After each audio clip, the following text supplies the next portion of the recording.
하나님 아버지, 차가운 공기가 우리의 정신을 맑게 합니다. 겨울의 시작을 알리는 차가운 바람이 우리의 생각을 깨우고 우리를 주님 앞으로 인도합니다. 주님의 오심을 기다리는 이 거룩한 대림절, 우리가 주님의 사랑과 은총 속에 머물고 있음을 느끼며 우리의 마음을 주님께로 올려드립니다. 어렵고 힘든 상황 속에서도 마음이 따뜻한 하루가 되게 하시고 주님의 섬세한 사랑을 느끼며 용기를 얻는 오늘이 되게 하여 주시옵소서. 대림절의 첫 번째 촛불을 밝히며 오늘도 우리는 예수 그리스도의 탄생을 기다리는 소망을 마음에 담습니다. 어두운 밤 촛불 하나가 어두움을 밝히듯 우리의 소망이신 예수님께서 이 세상의 어둠을 밝혀주실 줄로 믿습니다. 주님께서 오신 지 2000여 년이 지난 오늘도 여전히 세상은 전쟁과 분쟁, 불의와 부정이 가득하지만 그럼에도 하나님의 공의와 정의가 도래하는 날이 반드시 올 것을 굳게 믿습니다. 그러하오니 주님, 먼저 우리의 마음에 주님의 빛을 비추어 주시어 우리의 어두운 마음이 먼저 밝아지게 하시고 더럽고 추한 것들이 물러가고 주님께서 내려주시는 참된 평안이 우리 마음에 가득 임하게 하여 주시옵소서. 그리고 우리를 통하여 이 땅의 소망이 전해지고 주님의 평화가 드러나게 하여 주시옵소서. 추운 겨울 많은 이들이 추위와 싸우고 있습니다. 노숙자, 홀로 계신 어르신, 추운 집에서 밤을 지새우는 아이들에게 따뜻한 손길을 허락하여 주시옵소서. 주님의 따뜻한 손길이 그들의 어깨를 감싸고 주님의 사랑이 그들의 마음을 녹여주시기를 기도합니다. 우리 이웃들이 서로를 돌아보고 사랑과 온기를 나눌 수 있는 따뜻한 공동체가 되게 하여 주시옵소서. 하나님, 더불어 이 땅의 모든 갈등과 분열이 사라지고 화해와 평화가 자리 잡기를 간절히 소망합니다. 이웃 사이의 세대 간의 계층 간의 깊은 이해와 존중이 자리 잡을 수 있도록 주님 지혜와 사랑을 허락하여 주시옵소서. 우리 사회의 모든 구성원이 서로의 차이를 인정하고 감싸 안을 수 있는 포용력을 갖게 하시고 마음을 모아 함께 미래로 나아갈 수 있도록 길을 열어 주시옵소서. 북한에 살고 있는 우리 동포들을 위하여 기도합니다. 그들이 겪고 있는 고통과 어려움을 주님께서 잘 아십니다. 우리의 동포요 혈육이오니 주님께서 그들의 처지를 돌아보아 주시옵소서. 분단된 이 땅이 하나님의 사랑 안에서 하나가 되고 평화와 화합의 길로 나아갈 수 있도록 우리 모두의 마음을 하나로 묶어 주시옵소서. 악한 정권이 힘을 잃고 진정 국민을 위하여 인권을 존중하는 사람들이 나라를 다스린 날이 속히 오게 하시고 마침내 통일의 소망이 이 땅에서 이루어지도록 인도하여 주시옵소서. 하나님, 오늘날 우리는 수많은 영혼들이 중독의 어두운 그림자에 갇혀 헤매는 이 시대에 살고 있습니다. 알코올, 마약, 도박, 성, 게임, 디지털 세계의 중독에서 헤매는 이들에게 주님의 빛과 사랑이 닿기를 간절히 기도합니다. 그들의 삶은 점점 더 깊은 어둠 속으로 빠져들고 그 어두움은 가족과 사랑하는 이들의 삶까지도 집어삼키곤 합니다. 그들이 중독의 사슬을 끊고 새로운 삶으로 나아갈 수 있도록 용기와 희망을 부어 주시옵소서. 이러한 중독의 문제를 극복하기 위해 전문가들에게 필요한 지혜와 인내를 주시고 사회적인 제도와 지원이 더욱 확대되게 하여 주시옵소서. 중독으로 고통받는 이들이 다시 건강한 사회 구성원으로 복귀할 수 있도록 주님은 총을 베풀어 주시옵소서. 하나님, 오늘 저녁 세종문화회관 대극장에서 펼쳐질 제53회 메시아 연주회를 위하여 기도합니다. 장엄한 오라토리오를 통하여 예수 그리스도의 탄생과 순환 부활의 이야기가 참석하는 모든 이의 마음에 와 닿게 하여 주시옵소서. 교단을 초월한 50여 개 교회, 320여 명의 한국교회 연합 찬양대와 군포 프라임 필하모닉 오케스트라의 연주가 지휘자의 섬세한 지휘 아래 천상의 음악처럼 아름답게 울려 퍼지게 하여 주시옵소서. 솔리스트들의 목소리가 하늘의 메시지를 전하는 천사들의 송가가 되게 하여 주시며 참석하는 모든 이의 마음에 주님의 사랑과 평화가 가득 차게 하여 주시옵소서. 이 일을 위해 수고하는 모든 분들을 축복하여 주시고 이 귀한 사역을 통하여 주님의 위로를 받으며 큰 기쁨을 누리게 하여 주시옵소서. 특히 우리나라에서 거주하는 외국인 유학생, 이주민, 난민 등 천여 명의 외국인들이 이번 연주회에 초대되었습니다. 이들과 더불어 메시아의 연주가 펼쳐질 때 하나님의 영광이 드러나며 우리 모두에게는 큰 기쁨이 넘치는 복된 연주회가 되게 하여 주시옵소서. 온 세상의 만민이 함께 기뻐하는 천상의 연주회가 되게 하여 주시옵소서. 왼쪽 눈에 망막 박리가 재발되어 오늘 응급수술을 받는 권사님을 위해 기도합니다. 응급수술로 망막과 벌어진 부분이 잘 붙게 하시고 떨어진 시력이 재활을 통하여 회복되게 하여 주시옵소서. 무엇보다 더는 재발이 되지 않도록 권사님의 눈을 주님께서 특별히 보호하여 주시옵소서. 며칠 전 의식을 잃고 중환자실에 누워있는 고령의 집사님을 위해 기도합니다. 몇 년 전에도 의식을 잃었다 잘 회복하여 건강하게 지내었는데 또다시 비슷한 일을 겪어 가족들이 걱정합니다. 주님께서 병상에 친히 찾아가 주시옵소서. 일으켜 주시고 다시 한번 삶의 기회를 허락하여 주시옵소서. 아내 되는 권사님의 간절한 기도에 응답하여 주시고 마음의 하늘의 평강을 허락하여 주시옵소서. 이제 말씀 앞으로 나아갑니다. 오늘도 이 하루를 살아가는 데 필요한 생명의 양식을 우리에게 내려주시기를 원합니다. 말씀이 등대처럼 오늘도 우리를 비추게 하시고 우리가 삶의 각 길목에서 길을 잃지 않도록 인도하여 주시옵소서. 성령님의 역사하심을 간절히 간구하오며 우리 주 예수 그리스도의 이름으로 기도드리옵나이다. 아멘. 오늘 우리에게 주시는 말씀은 역대하 10장 12절로 19절 말씀입니다. 오늘의 말씀 역대하 10장 12절로 19절까지 말씀 함께 봉독하겠습니다. 3일 만에 여로보암과 모든 백성이 르호보암에게 나왔으니 이는 왕이 명령하여 이르기를 3일 만에 내게로 다시 오라 하였음이라. 왕이 포악한 말로 대답할세 르호보암이 원로들의 가르침을 버리고 젊은 신하들의 가르침을 따라 그들에게 말하여 이르되 내 아버지는 너희 멍에를 무겁게 하였으나 나는 더 무겁게 할지라.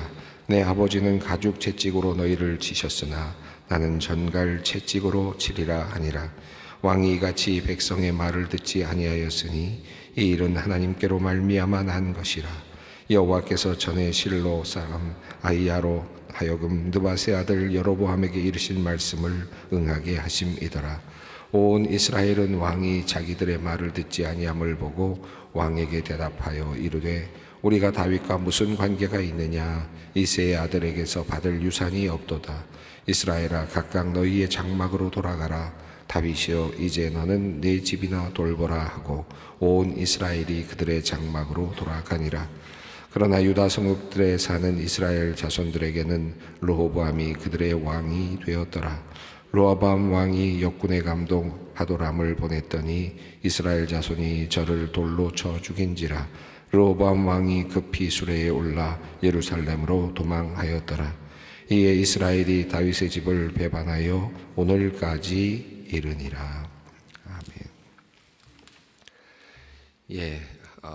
3일 있다가 다시 오라라고 명령을 한 르호보암 왕, 그 명령에 따라서 그들은 3일 후에 다시 이제 르호보암을 찾게 됩니다. 르호보암은 지금 세겜에 있습니다. 예루살렘이 아니고 세겜까지 올라와서 지금 북쪽에 있는 이스라엘 사람들, 물론 같은 민족인데 그럼에도 불구하고 지금 분열의 조짐이 보이는 그 자리에 함께 있습니다. 자, 젊은 이들의 조언이 있었고 그리고 늙은 원로들의 조언이 있었는데, 원로들은 그들의 그 무거운 짐을 탕감해주고 또 평화롭게 일을 처리하기를 원했지만, 젊은이들의 조언은 도리어 반대였습니다. 도리어 더 강하게 나가자라고 하는 그런 입장을 가졌는데, 판단은 왕의 몫이었습니다. 왕은 그 중에서 특별히 강하게 밀어붙이자라고 하는 젊은이의 그런 그 조언을 듣게 되었습니다. 이것이 그의 실수이죠. 당연히 앞서 말씀드렸습니다만 그는 먼저 하나님 앞에 나아가지 않았고 그리고 하나님 앞에 기도하지도 않았습니다. 하나님께 묻지 않았고 또 하나님 앞에 제사를 먼저 드리지도 않았습니다. 솔로몬이 하나님께 일천 번제를 드리고 또 하나님 앞에서 지혜를 구하고 하나님께 내가 이 백성들을 바르게 재판할 수 있게 해달라, 그리고 백성들을 잘 이끌어갈 수 있게 해달라, 그런 말씀이겠죠. 그런 취지죠. 그러니까 백성들을 재판을 제대로 하게 해달라고 하는 말은 백성들을 위한 왕이 되게 해달라라고 하는 그런 말이었을 텐데, 그런 소원이었을 텐데, 그 소원을 먼저 하나님께 드리고 그리고 하나님께로부터 지혜를 얻고 그리고 나라를 다스렸습니다. 그런데 이 르호보암은 하나님께 나아가지도 않았고 그리고 하나님께 구하지도 않았습니다. 그저 자기 자신의 생각, 자기 자신의 판단, 그리고 또 나름대로는 엘리트 그룹이라고 할 수 있을 그 자신들의 젊은 그룹의 조언자들, 그들의 그 이야기를 들었습니다. 그리고는 판단을 하였습니다. 나름대로는 정치적인 판단이었겠죠. 나름대로는 나름대로는 많이 생각한 그런 여러 가지 여건을 판단한 상황을 생각한 판단이었을 것 같은데, 그만 이 판단이 많은 것들을 이제 그르치게 되었습니다. 결과적으로는 나라가 나누어지는 이제 그런 상황이 되고 맙니다. 자, 그 이야기를 오늘 본문이 하고 있는데 12절 말씀을 읽겠습니다. 3일 만에 여로보암과 모든 백성이 르호보암에게 나왔으니 이는 왕이 명령하여 이르기를 3일 만에 내게로 다시 오라 하였음이라. 자, 3일 만에 여로보암이 나왔다. 여로보암이 백성들과 함께 왔다. 이미 여로보암은 지금 북쪽 지역에 있는 10개 지파의 나름의 지도자의 역할을 하고 있음을 알 수 있습니다. 이 여로보암이 이렇게 르호보암에게 나와서 우리들의 노역, 우리들의 무거운 짐을 벗게 해달라라고 이야기한 데에는 나름의 이유가 있었다고 생각합니다. 열왕기상 11장을 보면 이 여로보암이 솔로몬에게 이렇게 눈에 띄게 되고 또 하는 과정을 보게 되는데, 이 솔로몬이 밀로 지역에 있는 그 지역에 이제 일을 맡겨야 되는, 건축해야 되는 일들이 있었는데 그 일에 대해서 이 여로보암을 보게 되었고 여로보암에게 그 일을 맡기게 되죠. 그러니까 하나의 그 노동자들을 감독하는 그런 일을 맡기게 되는데, 요셉 가문의 수장이 되어서 지도자가 되어서 그 일을 맡도록 하였습니다. 자, 그러니까 여로보암은 이미 그 건축해 나가고 하는 과정에서 백성들이 어려움을 당하는 것을 보았던 사람입니다. 충분히 알고 있었던 그런 중간 지도자였죠. 자, 그런 상황 속에서 솔로몬이 여로보암의 어떤 모습을 보고 또 의심을 하게 되고, 그러면서 여로보암은 피해서 애굽으로 도망을 갔던 사람이었습니다. 자, 그가 솔로몬이 죽자 다시 이제 나와서 르호보암 앞에 서 있는 겁니다. 자, 그러면서 이제 왕은 그 앞에서, 여로보암 앞에서 대답을 해야 합니다. 하고 있습니다. 그런데 그 대답은 앞서 말씀드린 대로 젊은이들의 조언을 따른 것입니다. 13절 14절 있습니다. 왕이 포악한 말로 대답할세 르호보암이 원로들의 가르침을 버리고 젊은 신하들의 가르침을 따라 그들에게 말하여 이르되 내 아버지는 너희의 멍에를 무겁게 하였으나 나는 더 무겁게 할지라. 내 아버지는 가죽 채찍으로 너희를 치셨으나 나는 전갈 채찍으로 치리라 하니라. 멍에라고 하는 표현이 있는데, 마치 이 내용을 읽다 보면 마치 이것을 그냥 떼어다가 출애굽기 앞부분에다 갖다 놓으면 어떤 느낌이 들까요? 바로가 이스라엘 백성들에게 하는 말처럼 들리는 그런 표현이죠. 바로가 이스라엘 백성들을 향하여 주고 있는 모세 앞에 사는 말씀처럼 보이는 그런 말씀입니다. 어느 순간 이미 이스라엘의 왕이 백성들의 압제자가 되어 있던, 백성들을 억압하는 존재가 되어 있는 그런 모습으로 지금 나타나고 있습니다. 이스라엘 백성들이 왕을 달라라고 할 때는 나름의 이유가 있었습니다.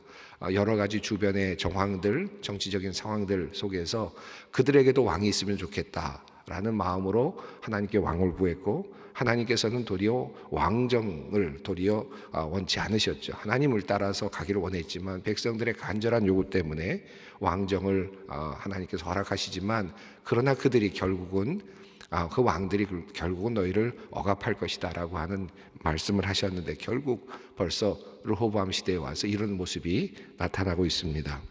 자, 멍에를 무겁게 하였다라고 하는 이 말, 과연 정말 그랬을까를 생각해 보는데, 솔로몬의 이야기, 솔로몬의 과정을 보면 솔로몬이 성전을 건축하는 위대한 업적을 이루었고 또 나라를 부강하게 하는 위대한 업적을 이루었지만 이면에는 사실 많은 사람들의 희생이 있었던 것을 볼 수 있습니다.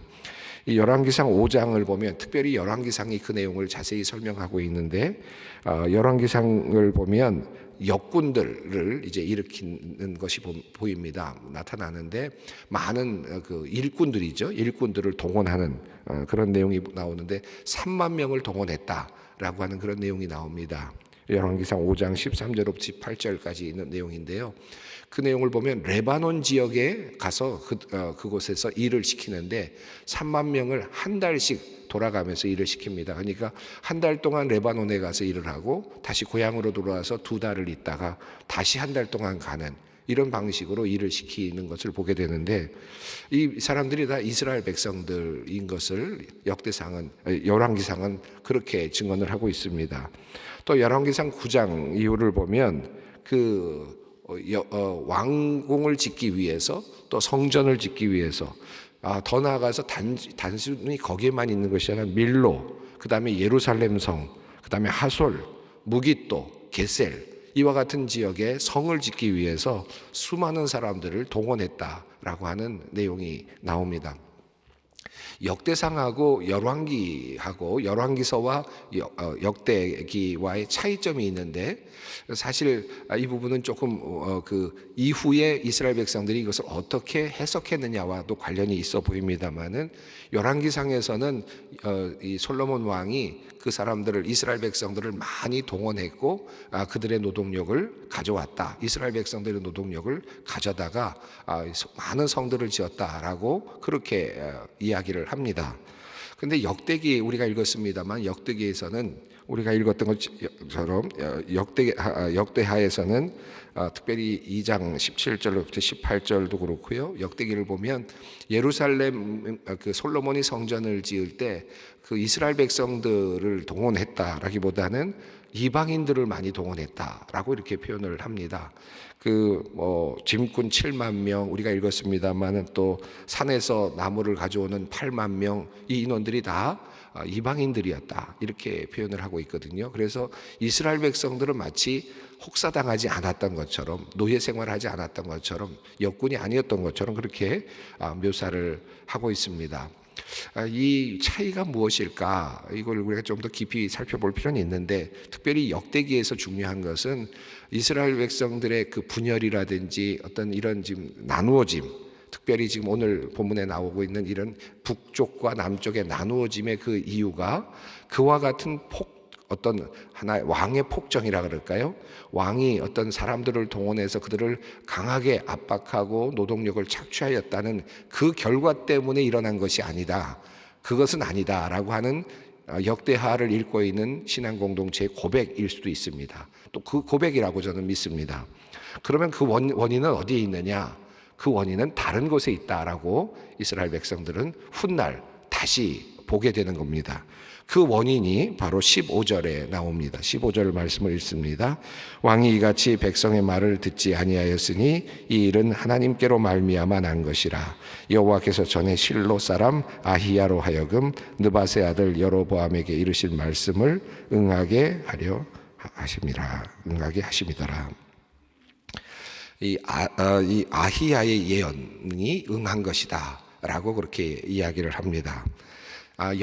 열왕기서는 이스라엘이 남과 북으로 나누어진 이유를 둘로 나누어서 이야기합니다. 두 가지로 이야기하죠. 하나는 바로 솔로몬 시대부터 이루어졌던 그런 이스라엘 백성에 대한 끊임없는 노동력 착취라 그럴까요? 노동, 역군으로 동원되었던 그런 힘겨운 노동. 왕이 이스라엘 백성들을 데려다가 많은 노동을 시키게 되었던 것이 첫 번째 이유이고, 두 번째 이유는 바로 아히야가 예언했던 것이죠. 여로보암을 앞에 두고 둘이 들에서 마주 보면서 예언을 했던 것, 새 옷을 입고 와서 12조각으로 나눈 다음에 10조각을 그에게 주면서 이제 여로보암에게 10개의 지파를 하나님께서 맡기실 것이다 라고 예언을 했던 바로 아히야의 예언입니다. 열왕기상 11장에 나오는 내용인데, 그 아히야의 예언과 더불어서 내용이 나오는데, 그 이유가 왜 그런 일이 일어났는지에 대한 이유가 나오는데, 이 이스라엘 백성이 솔로몬 시대에 이미 아스타롯이라고 하는 신을 섬기게 되었고, 그모스 신을 섬기게 되었고, 밀곰 신을 섬기게 되었다. 시돈 모압 신 그리고 암몬 신을 섬기는 그런 상황이 되고 말았다. 이것에 대한 하나님의 진노, 하나님의 심판이 임할 것이다. 이것이 바로 나라가 나누어지는 근본적인 이유다라고 하는 것을 이야기하고 있습니다. 자, 지금 역대기의 지금 이 흐름은 바로 그것 때문이었다라고 이야기를 하는 겁니다.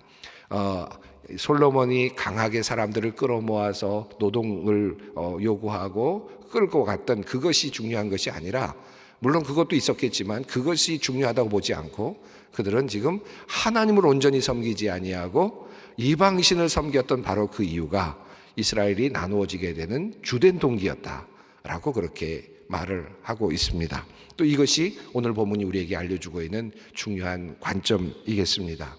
정치적으로 본다면 압제 또는 억압, 정치적인 이런 실수, 이런 것들이 큰 문제였겠지만, 지금 이 역대기의 지금 저자는 바로 이 중요한 부분을 아히야의 예언, 그 예언 속에 나오는 이스라엘이 이방신을 섬기게 된 이유로 그 이유를 함축해서 이야기하고 있습니다.